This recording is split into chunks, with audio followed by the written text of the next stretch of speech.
Hi, hello. We're back with next episode of Media Intelligence podcast. My name is Alicjia Bors and I am one of your hosts. Usually with me is my partner Vladimir Petkov. Unfortunately, he couldn't record this intro with me this time, but don't worry, you will hear him in the next part of the episode, which I'm very excited about because we recorded for you an interview with Raina Lazarova, co-founder of and chief operation officer of Ruepoint. We talk about the value over vanity in communications and measurement and the challenges that are in front of communication professionals. So, without further ado, let's go to the interview.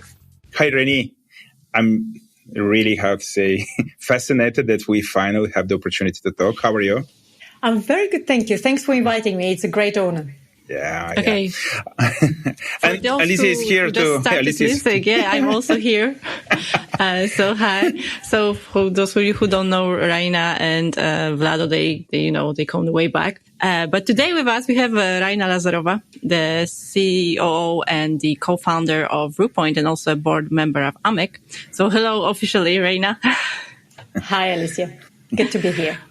I really like your, English version of your name. It's like Raina, but it's Raina in Bulgarian. So yeah, Raina, it always fascinated me too. First of all, I know that you are in this industry for the last more than 10 years. You participated in a lot of different organizations, but please introduce yourself and Ruepoint to our audience. Great. My name is Raina, and I'm one of the co-founders and COO of Ruepoint, a global media intelligence company headquartered in Dublin. We've been working on the Irish and global markets for the last 6 years and a bit, and we are very excited to be part of this industry at this moment in time when so many changes are taking place, not the least the rise of generative AI, which I'm sure will be one of the topics we touch upon. The industry is going through a big transformation, and the kind of more extended industry, the industry that we service, the communications industry, is also going through a huge transformation of its own. And I think it's a really good time for all of us as decision makers in this industry to be part of it. Very happy to be here, of course. We are, and I'm personally actively involved in both FIBEP and AMEC, the two industry bodies. And I'm really pleased to be wearing many hats on this episode today. But I am mainly representing, obviously, the company Ruepoint. So happy to be here with both of you. Perfect.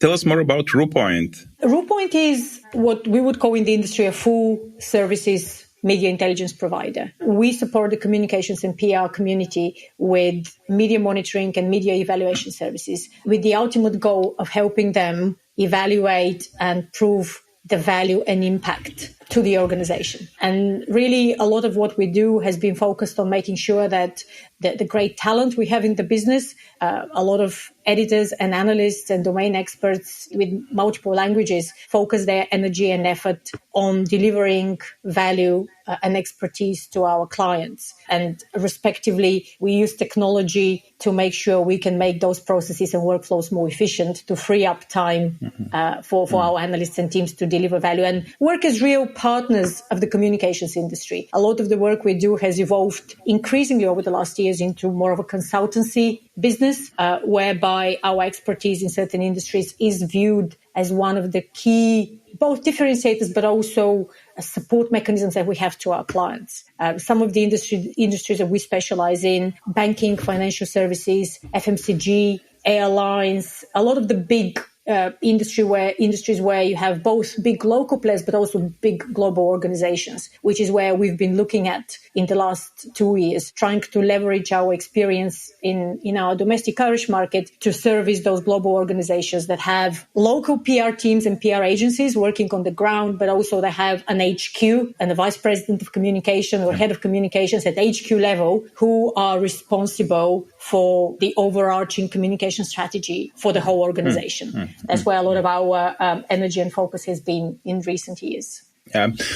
As far as I do understand, you work directly with end customers. Do you white label your products and services, or that's not part of your model? No, our focus is to work directly with clients, with communications teams, both in-house communications teams and agencies that respectively work with in-house teams. That's the focus. Okay, one final question regarding Ruepoint. You mentioned that you have your IT team. Do they develop products for Ruepoint, which you after that use to deliver for your customers? Or that's an automation team which is focused on streamlining processes and workflows? As a very young organization, we've been extremely lucky in having the opportunity to build all our technology from the ground up in a very exciting time when cloud was already established. 6 years ago, we embraced the cloud. Everything we do is cloud native and is built in-house and is proprietary. And therefore, we have no technology debt, no legacy to worry about, but also everything we do from an IT infrastructure point of view is extremely cost efficient. We're very proud of that. Our IT team is mainly focused on developing that backbone of our operations that then gives us the efficiency workflow-wise to deliver services at scale to our customers. When it comes to front-end technology and the kind of client-facing part of the services we deliver, we have a more of a hybrid approach whereby we have both in-house built apps and we also partner with third parties and utilize third-party client-facing technology to deliver client-facing solutions. And then from a data scientist point of view, I guess there was one aspect of what you said was, well, how about the data science part of it? We've developed an in-house team and we're very pleased that Alicjia has become recently part of that team. And we work on, at the moment, certainly we work a lot on exploring and exploiting the art of the possible with generative AI. It's a very interesting area for us and something that we talk about a lot, the implications of AI and the right and wrong way of using it. So definitely a lot of board meeting discussions and a lot of day-to-day conversations revolve around that topic. Yeah, that topic exploded, really. I'll just step a little bit back and ask you about your role as Chief Operation Officer. Could you please describe to us, what do you do? Like, are you just focused on operation or in a way you act as a product developer or what do you do within Ruepoint? So I guess as a business owner, there is a time at the start of the business when you roll up your sleeves and you do everything from curating content through to evaluating content and delivering to clients and pitching up to buying stationery for the office. That time is behind us now. What I've spent the first few years at Ruepoint on is building a strong operational model that gives us both the management bandwidth, but also the scale to grow the business and support new business. Since the start of last year, I've moved away from running the operations day to day, and I've been very lucky to work with some very talented managers in the organization to be able to hand over the day-to-day operation and responsibility to them, which has allowed me to focus more on our global business development. So my focus and priority, apart from being a board member and dealing with all sorts of business challenges at the moment, is to develop our global expansion and global business and expand within servicing global organizations. And that involves everything from supporting our sales and marketing teams through to putting together compelling propositions and pitching to clients who, desperately need to talk to a decision maker and a senior stakeholder in the organization. Yeah, perfect. Let's move to the core of this conversation. Like in our previous discussion, when we discussed what we would like to cover during this episode, we agreed that we will talk about value over vanity. And please try to humanize this phrase for me and our listeners. You know my background and you know that I really like things to be explained. But it's really vague. So it's catchy, but it is catchy, but what does this mean? Yeah. Well, I think it's probably worth mentioning, first of all, that the theme was inspired by the recent AMEC Global Summit in Miami, Vanity to Value, demonstrating the impact of comms. And as part of a media intelligence business, I find this topic very close to my heart. And as an active AMEC board member as well, we talk a lot about how we help our clients, the communications teams we work with and for, how we help them prove and demonstrate value to their organizations. ultimately, the need to talk about this comes from the fact that communications and PR has been through a turbulent time in the last maybe 5-10 years, whereby a lot of people in our industry, in the communications industry, have talked about the fact that they don't feel that they get the attention that they think that they deserve at the table when it comes to making decisions. They don't get invited to the board meetings. They don't participate actively in driving the businesses or organizations they represent forward, but also they're not seen as people or teams that can deliver business growth. And that is a struggle when it comes to proving the value of your day-to-day job and being able to defend your next year's budget and realistically prove to those business owners, shareholders, and the board meeting that what you do on a daily basis contributes to the success of the business. And that has also led to a little bit to the demise of the PR profession, in that PR people are not viewed as delivering enough value. Therefore, guess what? They're not paid enough, or they're not paid a lot. And that is a vicious circle in terms of you don't get a chance to hire good talent because people, have certain expectations. And I think a lot of us in the industry and our clients' industry realize that we are responsible to a large degree for the state of the PR and communications industry. And we as partners to that industry and as communicators in our own right, in our businesses, are in charge of bringing change and moving away from how we are perceived. Back to your question around translate or explain value over vanity. I strongly believe that part of the problem that the communications community has had is, and that's why it hasn't been able to prove its value, is the fact that it's focused on very rudimentary, superficial, you can argue, vanity metrics when it tries to explain the results and the impact of their day-to-day work. And, we've all come across a lot of those in our work. We talk about volumetrics, people focusing on the volume of coverage you get, on share of voice, sentiment and prominence. There's various different, and a lot of people in our industry probably are guilty of coming up with these elaborate metrics and KPIs that are called different things to kind of try and mask the problem. But realistically, it boils down to there's a number and there's a timeline, and you project that number over a timeline. And I suppose there's nothing wrong in using those metrics and KPIs, but what we're advocating for is that they shouldn't be looked at in isolation, because volume in its purest form in isolation doesn't tell you a lot. But that doesn't mean to say that we shouldn't be looking at vanity metrics. Vanity metrics and numbers should be considered, but in the context of the larger media conversation, and more importantly, the communications objectives that an organization has, and ultimately, what's the impact of what communications delivers on the behavioral changes of their target audience. Ultimately, what we're aiming for is what's the impact that communication has on your target audience, as opposed to how many mentions do you have in the media this month. It's more about how has this led to increase in, for example, purchasing or in the change in public opinion. How has the work you've done delivered results and behavioral changes so that someone decides to act differently, change their views on a subject matter, start buying a product or stop buying a product.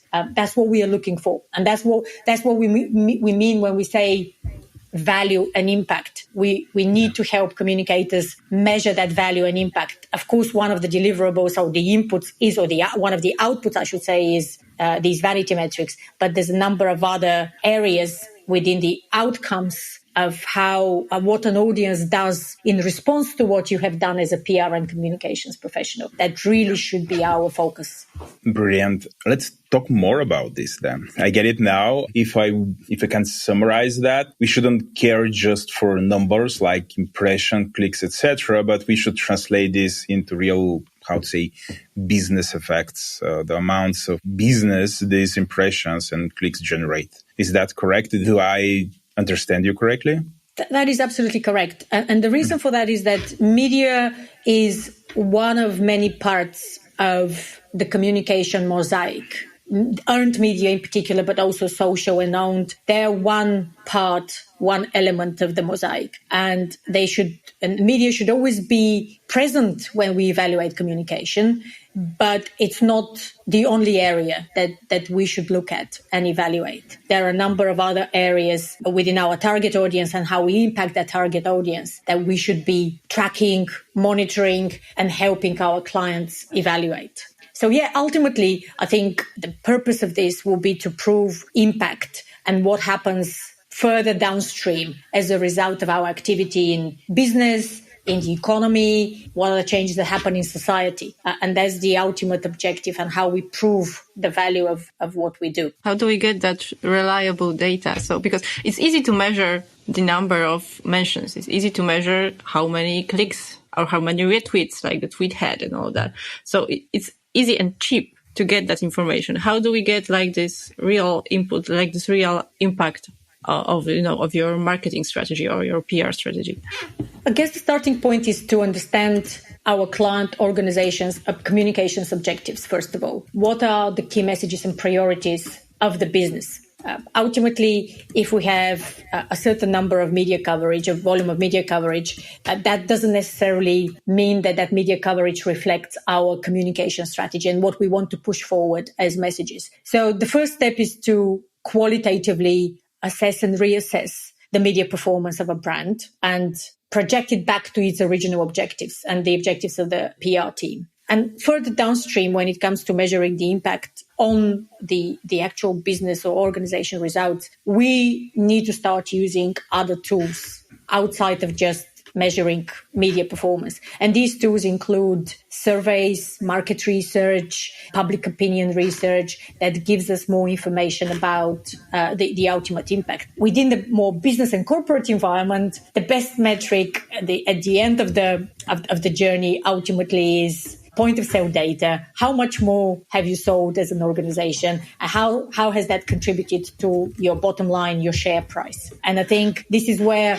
probably one of the challenges that our industry has come across in trying to take our clients on the journey is the fact that sometimes there is resistance and reluctance to share that more confidential information when it comes to giving us the data and us having access to the data to project some sort of trajectory or a dependency between what communications have achieved and what the final end result is. But that should be, coming from what's the objective of the business, how does that translate into communications objectives, and try and project that over time, allowing for any delay in impact as well.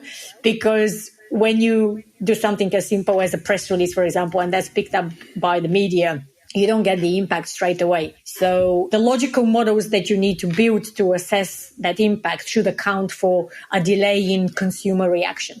And also a lot of what we do in terms of PR is long-term brand building and consumer impact. It's not something that happens overnight. As I say, as a very simple example, you publish a press release and that delivers or that brings a behavioral change. It's over time and it's being consistent in delivering those messages. Yes, it sounds like it will be like the ideal situation would be that you have a dashboard when you can see the number of mentions or how your press release was received. And then like 2 weeks later, you can see on the same dashboard, you can see, okay, are my sales going up? Is there a connection for that?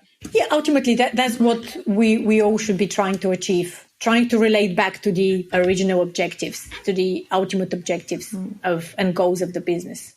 An interesting fact for you, by the way, is, and that was something that Matt New, the Golin CEO, mentioned in his presentation at AMEC in Miami, was that Airbnb, who recently announced their biggest earnings to date after a deliberate shift in spend from performance marketing to long-term brand building, have said that PR is now Airbnb's most important channel. And that's something that comes from someone who has spent millions of dollars every year on performance marketing, on paid advertising. And it's interesting to see that coming from the perspective of experience, of saying, look, earned media and PR and what our PR and communications team will be the focus now, because we see the best return from long-term investment in brand building as opposed to clicks, which is very perishable, isn't it? You know, and you need to pour money into that. And the problem with advertising is with paid marketing is the fact that it has become times more expensive. Performance marketing is 4 times more expensive than it was 5 years ago, but the results you get ultimately diminish. And it's interesting to see how changes like what's happening with Twitter, with Elon Musk at the top. They have a new CEO now since yesterday, I believe, or earlier this week. Yeah. How that has also something like this, you know, one player like Twitter has transformed with a few decisions, has transformed the advertising game. It's an interesting phenomenon to watch. Yeah, Elon Musk stepped down, and me and Alicjia, we have a target to mention Elon Musk at least once per episode. Yeah, this KPI was met. Yeah, this is met. KPI tick. Yes, tick. Yeah, so this is done. What do you think will happen with Twitter, by the way, just out of interest? What do you think Twitter, obviously a big subject in our industry with the increase in fire hose prices? A lot of companies in our industry can't afford to be paying $500,000 a year, which is the minimum threshold now. How do you think that will change our industry? I think that we lost like a significant data source. There's a lot of insights there. I'm sure that a lot of people right now are looking for ways to collect this data. I don't think that $500,000 is a fair price for that amount of data, especially for public data. So my true belief is that we'll scale down the number of the sources. We'll just need to come up with a methodology to monitor just the primary sources with some sort of like basic automation. But for sure, we are going to lose, like the majority of MMOs will lose access to a way broader data set. The way I understand, we need to pay almost $500,000 or at least $46,000 per month for just 0.3% of the Twitter content, something like that. Please correct me, or I'm just take these numbers with a pinch of salt because this is something I read. Pretty much they will leave us out of the conversation. Twitter will lose, in a way it will lose from this type of deal because it won't be considered, like in a way we cannot measure the influence this type of communication has within Twitter. So brands will in a way shift to other platforms where they can get that data. I'm sure that most of the companies will stay, but you don't know. It's very hard to measure. So this will happen regarding our industry. Twitter will stay. They prove that they can fire 80% of their staff and not collapse. They're hiring right now. I don't know. Elon Musk will stay as product developer. So we'll see how he will change the product. I'm not particularly fan of most of his product decisions. In terms of product, I'm a huge Twitter user, but nothing significant as far. This is me. What do you think? What do you think will happen? Like how this change in Twitter data, in a way, does this undermine value of vanity? I think that there's definitely going to be a period of time when some of the players in the market still have access to the Twitter firehose and be able to pay $500,000 a year, and others won't be able to pay that. So as a starter, there will be a shift around using that as a competitive advantage. I mean, you will be silly not to use that if you are part of that small group of vendors that actually have access to the content.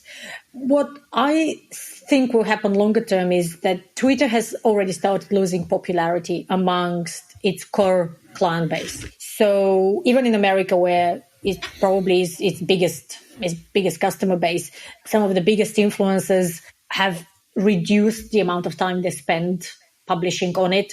And, even though who are still there and are publishing, are using it purely for publicity. And a large chunk of the people I follow have switched off comments, for example, because they have seen the increase of abuse, of trolls. And that's not something that is clearly not heading in the right direction since Elon Musk took over the organization. So I think obviously advertising revenue is going elsewhere because he was very good at putting off advertisers and calling out people who spend money. You don't want to be called names if you invest in a platform. So there's a lot of controversy around that. I think longer term, time will only show if any of the other big tech companies will be able to produce a competitor. There's mention of Meta creating a text-based short message app that will compete for the revenue and the audience. There's mentions that Substack, with its recent note release, the Substack Notes feature, is realistically competing with what Twitter give its user base, the ability to send short text messages. But yeah, it will be interesting to see if we were to speak 10 years later, how we will reflect on this conversation and how it will have evolved. Will Twitter still exist in 10 years, I guess? Or how does it look like? They have this really ambitious plan to be something like YouTube. So they will allow people to upload unlimited videos in terms of size and quality. So yeah, we will see how Twitter looks like.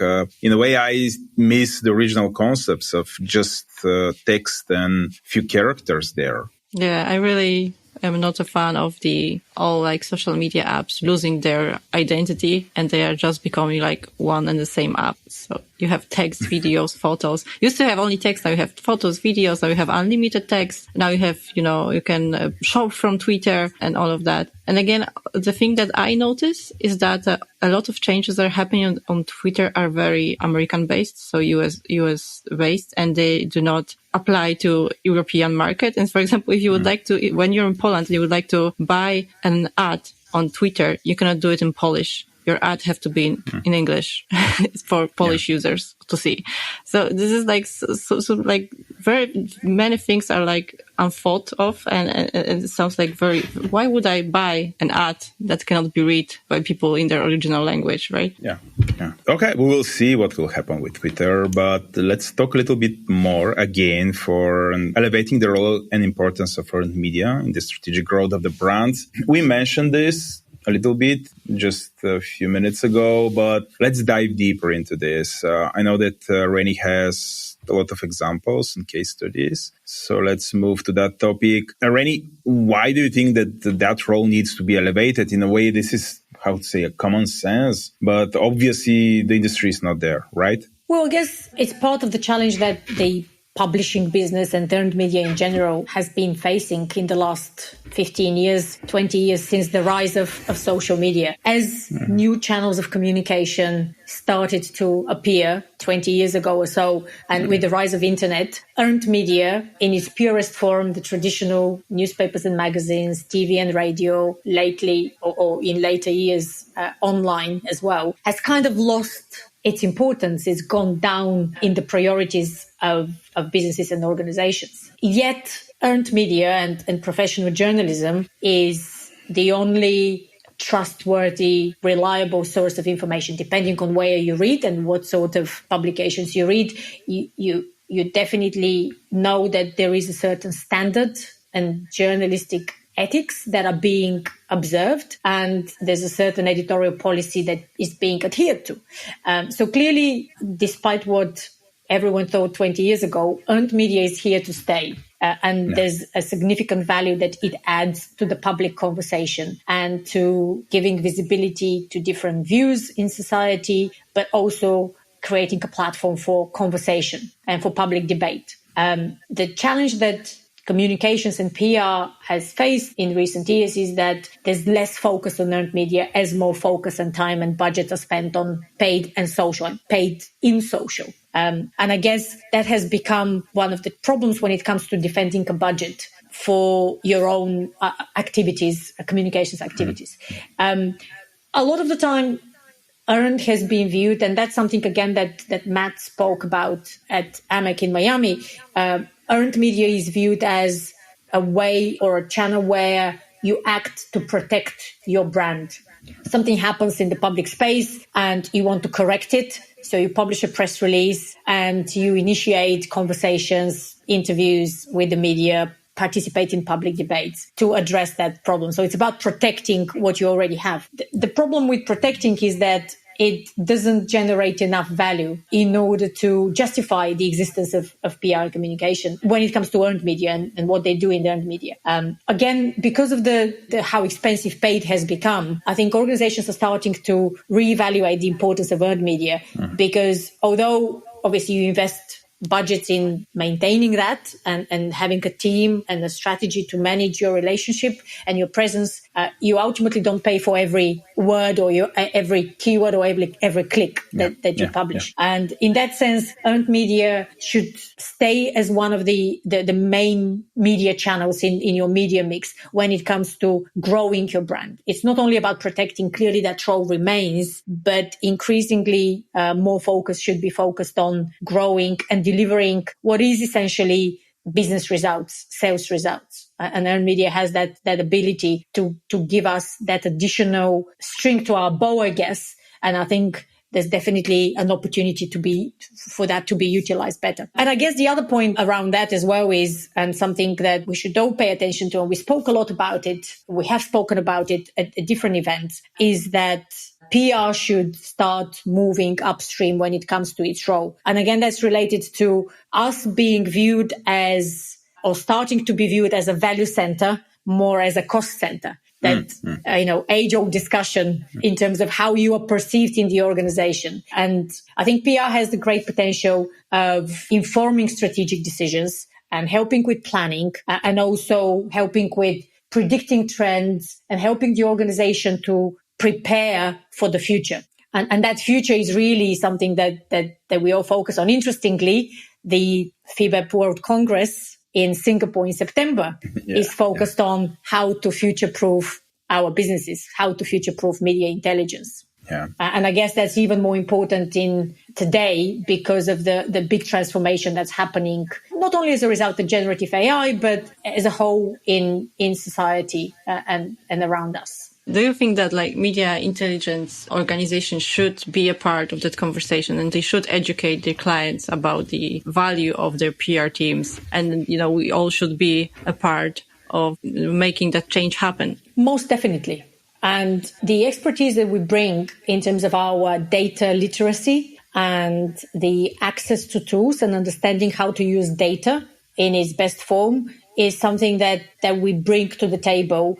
And that's something that, interestingly, a lot of PR teams are missing. There was a research done by Coverage Book, which one of its founders, Stella, presented at AMEC in Miami, about the problem with data literacy amongst PR and communications teams. The number was staggering of people in PR roles who can't comprehend data. They, I guess, can't use an Excel file. They can't interpret a pie chart. And that is a problem. It is a big problem when it comes to proving value, and actually proving value with data and hard numbers. Because again, speaking about one of the other challenges in our industry and the communications overall is 80% of the times decisions are made based on gut feel and 20% of the time based on data. And our ambition and our mission is to turn that around.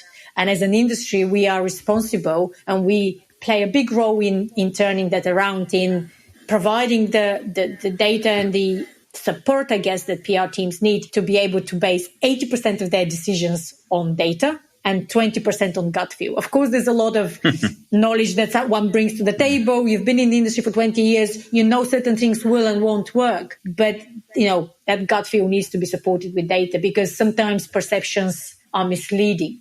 And the number of people you ask about how they would interpret an event, the number of people you ask, the same number of opinions you probably get. And it's really difficult. And coming from a position of being a business owner, it's really difficult, impossible to make business decisions on that, based on different perceptions and views. So yeah, definitely I can speak from my own, with my kind of business ownership hat on. Data plays a big role in how we make decisions, and we challenge each other on a daily basis. In the boardroom, we constantly ask, there's a statement made, what is the data? Where's the data that proves that? And a lot of times with data, you said that, Alicjia, and it is a something that we speak a lot about in our industry, is the importance of reliable data, because data can be misinterpreted and misrepresented. And it's really important to have a responsible attitude when we present data, and the responsibility is with us when it comes to advising and helping our clients and holding hands when it comes to educating them how to use data. And you can't assume that your data literacy, which both of you have an extremely high data literacy compared to probably the average, well, definitely in the world, but maybe in the industry as well.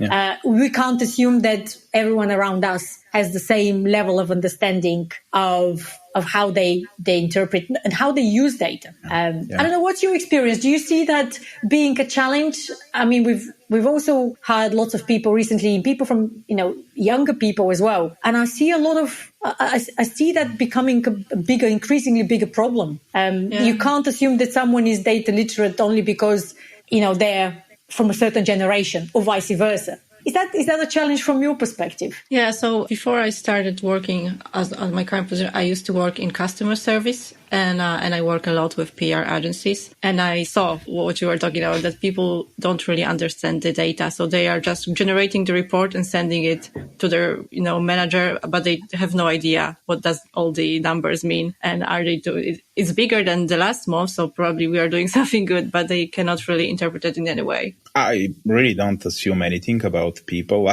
That's why we test them.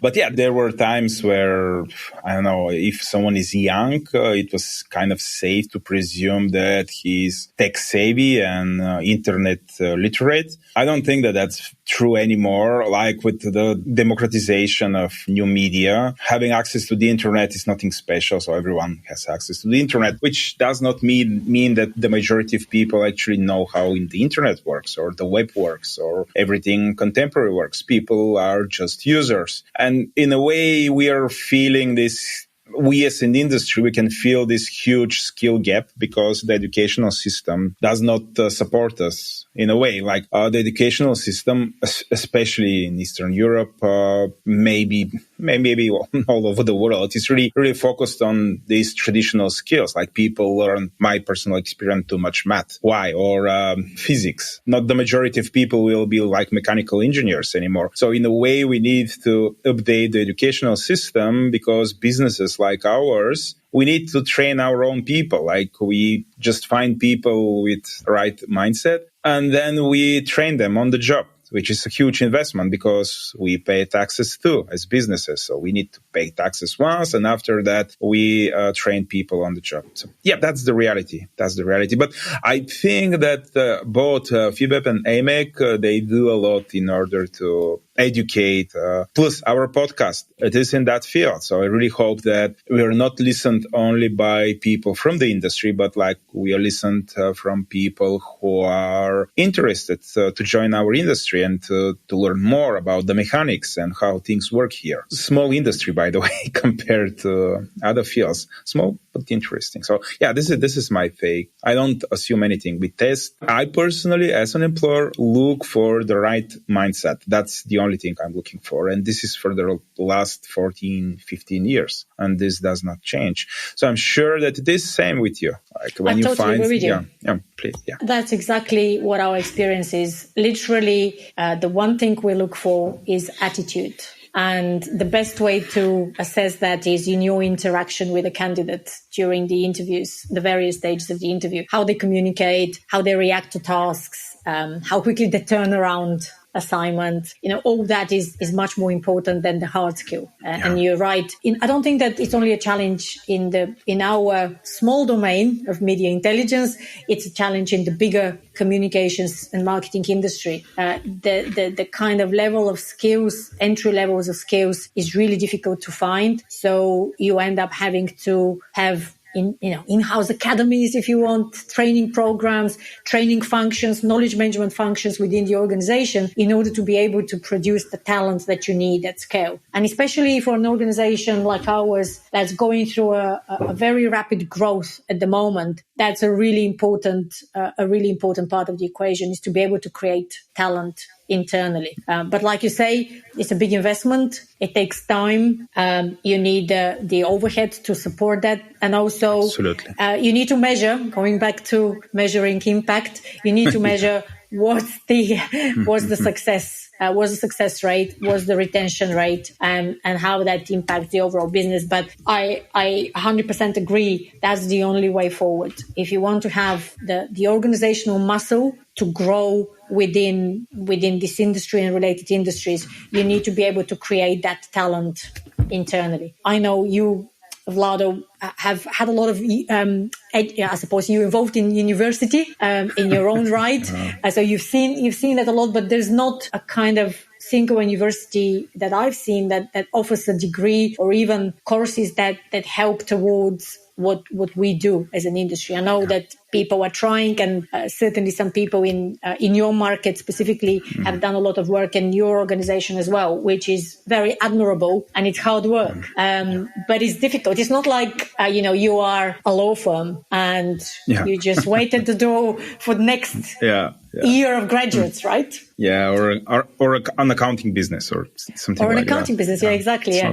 It's difficult, and it's difficult to attract and retain talent in this industry. Yeah. And what's difficult as well is, again, kind of goes back to our discussion, is a lot of what we do is on the crossroads between being a creative skill set that you require, and having a more of a data mindset, a more of a technical data mindset. And finding people that cover both bases is extremely difficult. And sometimes even training people that cover both is really difficult. And for us, certainly as part of our media evaluation practice, this is the sort of profile that you, in an ideal world, require. You need someone who can work with data, big data sets, they can use technology, they can use, large language models, they can interrogate data using in-house or third-party apps. But also at the end of the day, after they've done that and they've extracted, I suppose, the insights that you need, you then need to put that into words. You need to be able to explain it in simple words, in a language that's understandable to your client, what that means and how that should be interpreted in a wider media context. And finding that balance, that cross of skills is so difficult, and training that cross of skills is really difficult. I totally agree. People with hyper skills are extremely hard to find, and they should be really valued within their organizations. Yeah, but that's a whole different discussion. This podcast won't be this podcast if we don't discuss generative AI. And that's the third main topic. Yeah, finally we reached Amen. Yes. Amen. Hallelujah.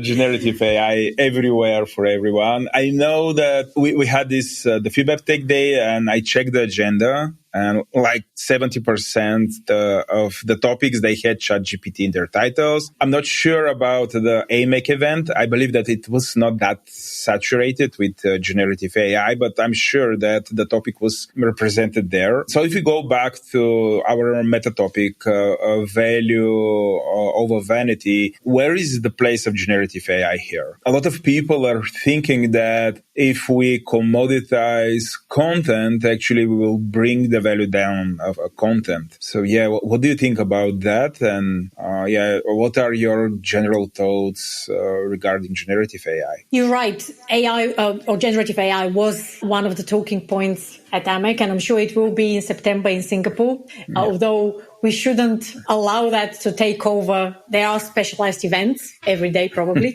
within different areas and industries. But it was one of the discussions. And there's a number of concerns that have been raised at different events, podcasts, on this very podcast as well, around the use of generative AI. And I guess one of the big challenges of our day and probably the years to come will be the legal framework and the government oversight within generative AI. What I find worrying is the fact that something like social media has taken so many years, and I don't think that we are there yet when it comes to government oversight. And I hope that we can learn from that when it comes to generative AI. And, there's multiple hearings at Congress in America and here in Europe and the UK, and, inquiries being done by the government with AI executives. And I think generally the AI community, or the kind of AI, generative AI technology owners, are very open to being regulated and being part of the discussion.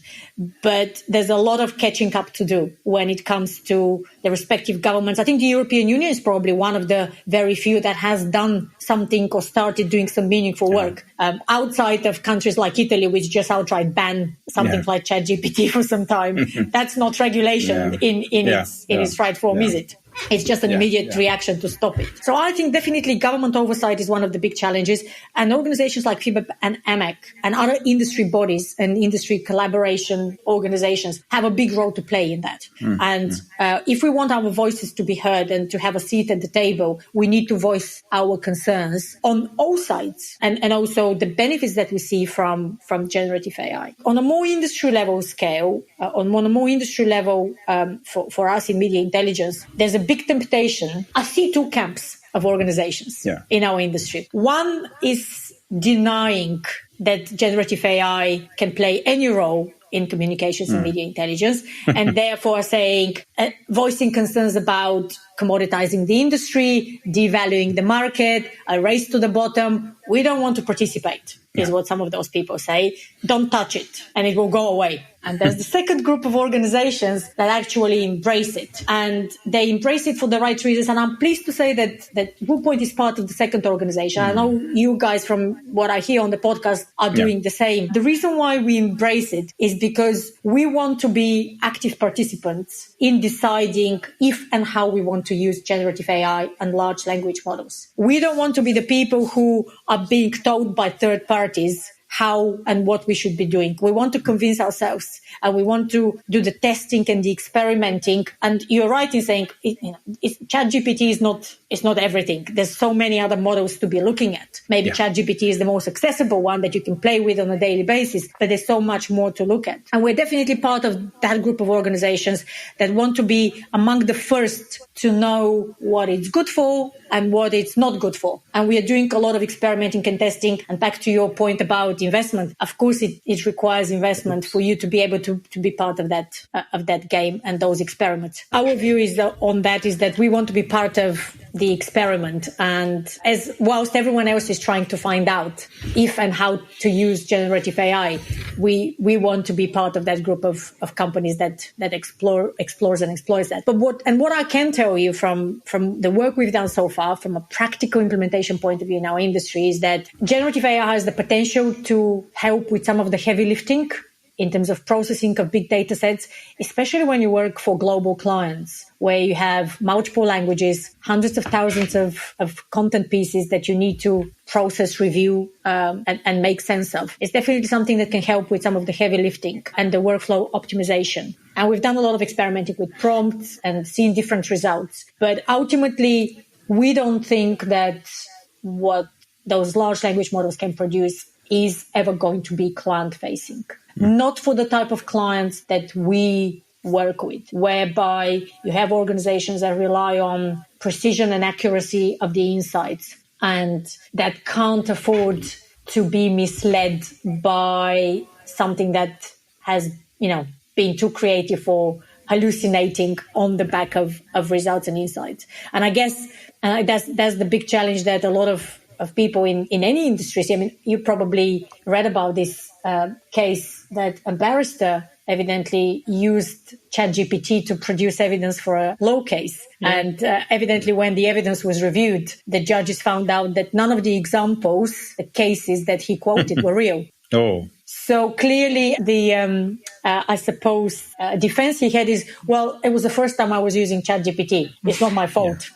And we're talking here about people who have sworn in certain ethics and in industry and I suppose work standards. And I think that's a slightly different use case when from what we're doing. We're feeding data into those large language models and expect a result based on that limited data set that we feed in. This is very different from asking ChatGPT to recommend, or write a poem or come up with a defense for a lawsuit. So we are very excited about everything we do on that front. I suppose one of the biggest challenges that we see as big risks that we see. Lots of risks around. So first of all, lots of uncertainty around the final outcome. Is it going to be helpful? How is it going to be helpful? To what extent it can be used? And a lot of work will need to be done to come to some conclusions, and each organization will probably come to their own conclusions. And I would encourage everyone in our industry to use opportunities such as the World Congress in Singapore to share experiences. I think sometimes we are overly protective about, oh, this is our IP, we're doing work, we don't want to tell anyone else in the industry, whilst we can probably learn from each other's mistakes if we share our experience better. But one of the risks that we see, let's assume we find that one of these models is very helpful and useful to our business, and we decide to integrate it in our production workflow. What we're worried about is that that might create a future dependency on a third party to an extent that you have no control over some of the underlying technology. Not only that, but also, good example with Twitter. You have no control over the pricing mechanism that these third-party providers will impose on you. And that is a big risk for our industry. If you spend a lot of time implementing technology to help your processes and improve results and outcomes for clients, it's a problem if suddenly you wake up on the next day and you can't use it.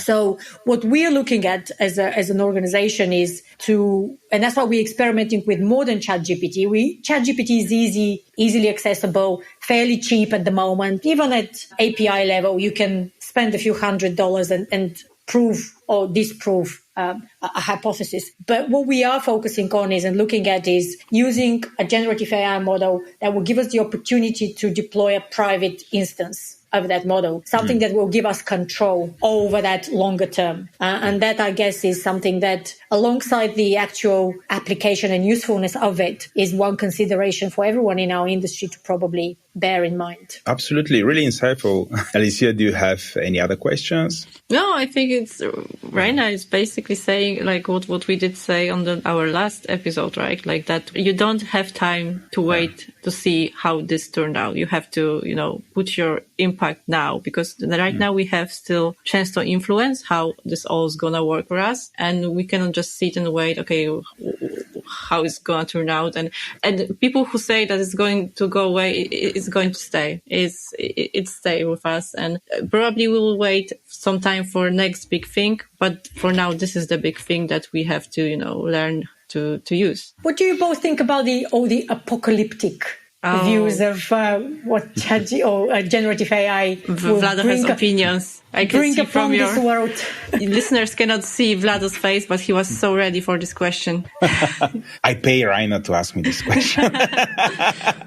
I really don't think that this is the end of the world. Quite the opposite, for sure. And for sure for our industry. Yeah, some of the things we used to do will be automated, but we saw this many times before, like manual data collection. Remember those times? They were like 15 years ago. Nobody does this anymore. Maybe we will start doing it in Twitter, by the way, because we'll not have access to the APIs. But yeah, I assume that this will change. In a way, they will create this, for the Twitter case, they will create this program, especially for media intelligence companies. And in a way, we together, through AMEC and FIBEP, we should discuss this problem, like the way these changes affect the influence of Twitter with Twitter.